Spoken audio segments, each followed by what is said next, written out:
In the present timeline of Avatar The Last Airbender, Ozai cheats Iroh out of the throne.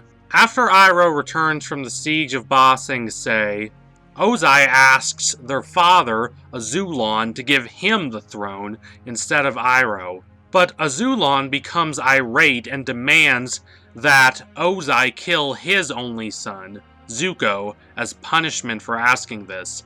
Ozai, being a total ghoul and having no heart, has no problem with this, but Ursa does. She begs him to spare Zuko's life, but Ozai has no sense of fairness or justice. Eventually, she gets him to agree to a plan in which Azulon dies, Zuko lives, and Ozai becomes the new Firelord. A note is forged saying that Azulon wanted Ozai, not Iroh, to succeed him. Instead of being led by someone with a degree of compassion and kindness, the Fire Nation is led by a heartless tyrant. But what if it didn't happen like that? What if Ursa's plan failed and Azulon survived? Azulon eventually dies of old age in this timeline. He's 95 when Ursa kills him. It wouldn't have been long before he died naturally. In this timeline, instead of Ozai becoming Firelord, Iroh becomes Firelord, ascending to the position just a couple years before the events of the show. What effect does this have on Zuko, Azula, Ozai, Iroh, and the Fire Nation as a whole? Let's find out. This is Avatar Explained. Iroh becomes Firelord. First, we have to talk about Iroh himself. After the death of his son, he is distraught. In the original timeline, he does not try to fight Ozai for the throne. He could have easily caused a civil war by saying that Ozai had engaged in manipulation and that he, Iroh, still deserved the throne. But he didn't. He didn't really want the throne. If he does get it, I don't imagine him doing that much. And I mean that in both a positive way and a negative way. Unlike Ozai, he likely doesn't plan to use Sozin's comet to take over the world, but I don't think he tries to stop the war either. That would require resolve and determination, and in the immediate aftermath of Liu Ten's death, Iroh is just heartbroken. What gives him back his resolve to make the world better is his mentorship of Zuko. He thinks of Zuko as a son, and does his best to help Zuko because he couldn't help his actual son.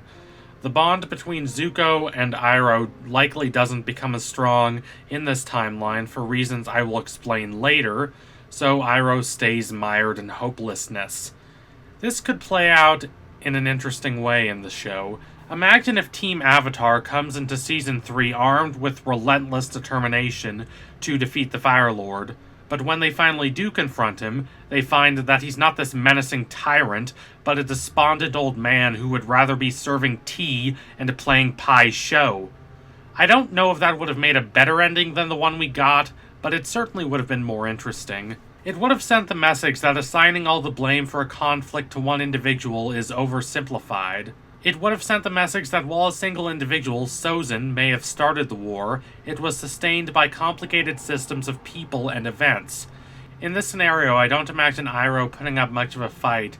The confrontation would be something of an anticlimax. Iroh would almost be relieved to be removed from power. Of course, all of this assumes that Iroh is still in power by the time Aang goes to fight the Firelord. There is a significant possibility that Ozai finds a way to steal the throne from Iroh, even if the plan to kill Azulon fails. The tale of two brothers fighting for the throne is an old one, but Avatar puts an interesting spin on it by having one brother not really want the throne, and another brother who will do everything in his power to get it. It's possible that Iroh discovers Ozai's plan and sends him away or imprisons him, but it's also possible that Ozai succeeds. If he takes the throne, Iroh will likely be killed, imprisoned, or exiled. If he's imprisoned, he'll be set free when Team Avatar defeats the Firelord. If he's exiled, he'll be allowed to return. Will he be returned to the throne? Well, it depends on whether he wants to be. It'll either be him or Zuko. In the original timeline, Zuko asks Iroh if he wants to become Firelord, but Iroh says no. He says it should be Zuko. Even though Zuko and Iroh aren't as close in this timeline, Iroh still probably makes the same decision. Zuko is still a young idealist. But wait, I can hear you saying, isn't Zuko dead? Wasn't the deal that Zuko's life would only be spared if Azulon died and Ozai assumed the throne? Wouldn't that mean that Ozai kills Zuko? To that, I can only say that I don't see Zuko's mother, Ursa, allowing him to die under any circumstances. She loves him too much. So let me propose this. If Azulon miraculously survives, a furious Ozai tries to find Ursa, but he can't. So he goes to find and kill Zuko, as per Azulon's instructions. But Ozai can't find him either. Ursa ran away and took him with her. The only question is whether she takes Azula too.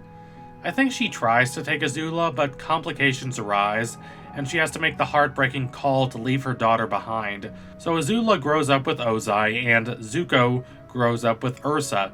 This means the two siblings end up even more different than they do in the original timeline. Azula's resentment toward her mother and her belief that her mother hates her are fueled and somewhat justified. Possibly, she suffers an intense mental breakdown even earlier than she does in the original timeline.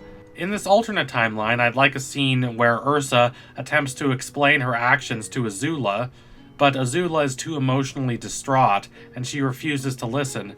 This would make Azula a more complicated and ambiguous character. As for Zuko, he would never become scarred, and he would not become the sullen, angry teenager we see at the start of Avatar: The Last Airbender. He'd be the serious but charming and dryly comedic person we see by the end of the show. Now, that's not to say Zuko in this timeline turns out exactly the same as Zuko at the end of Season 3. He doesn't have the same redemption arc he does in the original show, so he doesn't have that subtle but profound air of confidence that only comes from triumphing over great personal challenges, and he's not quite as wise, as he hasn't had Uncle Iroh giving him advice for years upon years. Nonetheless, he's a good person, and he's supportive of the Avatar's quest. Immediately after Zuko and Ursa's escape, it's likely too dangerous for them to stay in the Fire Nation, so they likely go to the Earth Kingdom and hide there, just like Zuko does in Season 2 in the original timeline. Years pass. They want to stop running. They want to settle down and live a normal, quiet life, but the search for them shows no signs of slowing down. They don't learn the Avatar is alive until weeks, or maybe months after Katara busts him out of the iceberg, so they're not thinking about that right now. They're not thinking about the possibility of Ozai being overthrown. Instead, they're thinking about living in peace away from him. Ursa devises a clever plan. In the comics, we learn that before Ursa was brought to the Fire Nation capital city to marry Ozai, she was a stage actress. This is a major reason why Zuko uses the mask he uses for his blue spirit disguise. It's out of love for her. So I think Ursa uses her skills as an actress and her cleverness to fake their deaths and give them both new identities. New masks, as it were. After that, they move to Hira'a, Ursa's hometown, just as Ursa is revealed to have done in the comics. Ursa searches for and finally finds her childhood love, Ikem, who is going under the name Noram now. He has gotten a new face from the Mother of Faces, and he offers Ursa the opportunity to get a new face, just like he does in the comic trilogy The Search. But she turns him down in this timeline. She doesn't need a new face because she faked their deaths. Ursa has a child, Ki, with him, just like she does in the original timeline. Zuko enjoys a quiet life with his new family. He loves his new half-sister and teaches her everything he can. Though he's not nearly as close with Ikem as he is with his mother, he learns to respect and admire his stepfather, especially since his stepfather proves to be much more of a real father to him than Ozai was. Zuko likely follows his parents into the theater. He's not sure if it's what he wants to do with his life, but he becomes a skilled actor, and the townspeople grow to love him. The town knows who Ursa and Zuko are and where they came from, but everyone mostly keeps quiet. Time passes without incident, but word of the Firelord's wife and son living in a remote village slowly leaks out to the Earth Kingdom and the Fire Nation. Ozai tries to find them, but he is unsuccessful. If he manages to steal the throne from Iroh, he's too busy preparing for the Sozin's comet invasion. Team Avatar, however, grows very interested in Zuko. They know he's everything they want. He's a skilled firebender, so he could teach Aang firebending, and as Ozai's son, he is someone the Fire Nation would consider a legitimate ruler, so they travel to Hira'a and try to recruit him to their team. At first, Ursa is intensely skeptical. She's done so much to keep her son away from the fighting. The last thing she wants is for him to be drawn back into it. However, it's ultimately not her decision. It's Zuko's, and Zuko wants to do something to end the 100-Year War. He's tired of running. Though he loves his mother, his half-sister, and this new life he lives, he wants to play his part in changing the world for the better, so he joins. He has a hard time getting used to the more chaotic energy of Team Avatar after living a peaceful life in Hira'a, but he grows to accept it. This takes us toward the endgame. It's possible Azula tries to convince Zuko to join her and return home, but in this scenario, Zuko rejects her. As in this alternate timeline, he does not yearn for his father's approval.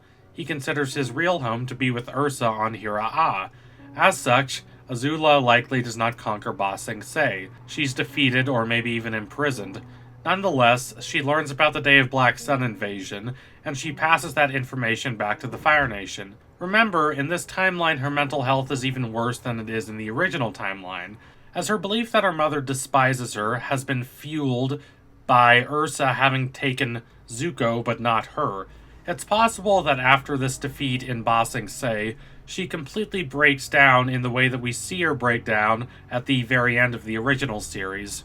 The Day of Black Sun invasion still fails, but it plays out a little differently.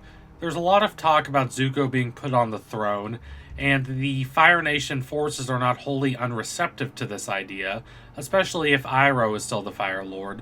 Iroh, both because of his pacifistic tendencies and because of how despondent he still is from the death of his son Lu Ten, is not a popular Firelord, and he's even called weak. Iroh is not in a secret bunker leading the troops. Instead, when Team Avatar investigates the secret bunker, they find Ozai, and unlike in the show, they are able to find him, as Azula is not there to distract them and slow them down. They confront Ozai, asking where the real Firelord, meaning Iroh, is, and Ozai laughs, making a few disparaging comments about how much of a coward and a failure his older brother is. How the rest of this scene plays out is not dependent on whether Iroh is still the Firelord, or whether Ozai has usurped Iroh. Either way, Team Avatar tries to defeat Ozai, but they fail. He knew they might be coming, and being a clever tactician, he finds a way to outsmart them. This is something the original show is missing, at least for me. Ozai lurks in the shadows for 2 seasons, and when we do see him at the start of Season 3, he's definitely presented as a credible threat, and that idea of him as this ominous villain only accelerates when it's revealed that his plan is to burn down the entire Earth Kingdom when Sozin's comet arrives, but he's not as interesting a villain as Azula. His strength is mostly physical or derived from his position as Firelord. Unlike Sozin or Azula, he doesn't have any incredibly clever ideas. He's not a firebending prodigy like Azula or Azula's grandfather, Azulon. Ozai would be more threatening if he used this last bit of knowledge given to him by his daughter before her mental breakdown to defeat Team Avatar on the Day of Black Sun. That said, before this happens, Zuko does get the chance to confront Ozai, as he does in the original show. It's not quite as powerful of a confrontation, as Zuko has not, in this timeline, spent years trying to gain his father's approval, but he still has the chance to call out his father for being an abusive tyrant who tried to kill him. If Ozai has usurped the throne, Zuko calls him out for cheating Iroh out of the Firelordship. If Ozai has not usurped the throne, Zuko calls him out for trying to do so. The one improvement that the scene would have over the original is that Zuko will have heard all about Ozai from Ursa, so he would criticize Ozai for all the terrible things he put her through. Also in this scenario, instead of Ozai telling Zuko that his mother is still alive, Zuko will say something about how much happier Ursa is now that she has a new family and has gotten away from Ozai. Because Zuko is already with Team Avatar, he doesn't need to spend many of the episodes between the Day of Black Sun and the Sozin's Comet finale trying to convince Team Avatar to trust him. They already do. Instead, these episodes are spent deepening the relationships between the various members of Team Avatar. Katara's arc is not as complete in this version of the show, unfortunately. The central conflict of her arc is between the light and dark sides of herself. She ultimately defeats her dark side by confronting the man who killed her mother and deciding not to kill him. In this timeline, Zuko doesn't have the knowledge of the Southern Raiders that he has in the original timeline, so he cannot help her with that. Also, just from a thematic standpoint, it would not work. Zuko can help Katara because they both have that spark of darkness within themselves, but in this timeline, that darkness does not exist within Zuko. His personality is more like Sokka's, although Zuko is still a little more serious. Anyway, the Firelord is still defeated by the end of the series. If Ozai is the Firelord, things mostly play out the way they do in the show. Team Avatar, unlike in the show, doesn't have foreknowledge about Ozai's plan to burn everything to the ground, but once he starts burning everything to the ground, they quickly act against him. The main difference is that Zuko and Katara are there with Aang, fighting Ozai, as Azula does not need to be defeated. However, if Iroh is Firelord, the whole situation plays out quite differently. Iroh surrenders quickly, then wanders around the world and likely ends up with a tea shop, just like he does in the original timeline. However, there is a big showdown as Zuko and Katara team up to defeat Ozai, just like they team up to defeat Azula in the original timeline, so that Zuko, not Ozai, becomes the next Firelord. In this scenario, there is a possibility that Ozai is killed, although he might also be imprisoned like he is in the show. Either way, the war ends, Team Avatar is victorious, and peace is restored to the world. So thank you for watching. If you liked what you saw today, don't forget to like and comment and subscribe. Donate to my Patreon if you can and you want to see more videos like this. Keep watching Avatar. It's a fantastic show with so many nuanced and powerful characters and so many intriguing possibilities. Tune in soon for the next Avatar Explained video. It won't be long in arriving. Thank you all again. Adios, comrades.